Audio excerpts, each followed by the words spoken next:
Hey, welcome back to another YouTube tutorial. In this video, I'm going to tell you how you can screen record your Windows screen. If you're using Windows 10, 11, any Windows that you're using, it doesn't matter. All that you have to do is make sure it's a PC, it's a Windows computer. It can be a laptop that's on the side. It's also a Windows laptop. So for that, what you have to do is just follow these steps.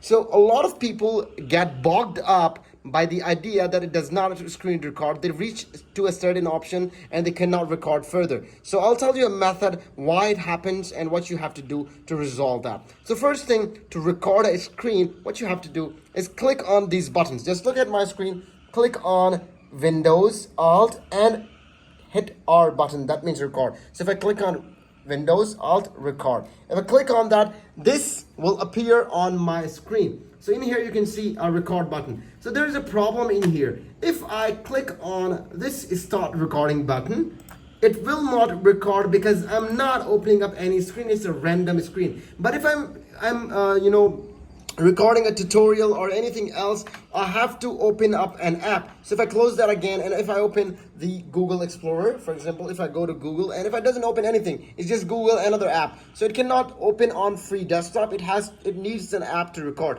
So if I do that, again, I will click on these buttons, Windows, Alt, R.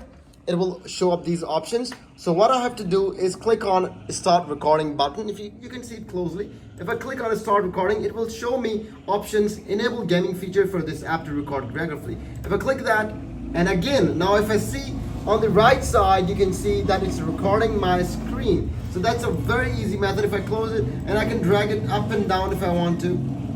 It's not happening now, but usually it does. So there's a mic option in here. I can even open the mic, but mic is not connected to my computer, so it's not showing up. If you want to close that, you can click on this button and it will auto save itself into the folder. So this is how you can screen record your Windows laptop if you like to. So if you find this video really helpful, make sure to leave a comment below, subscribe to this channel. We'll catch you in the video. Keep visiting Tides Schooling.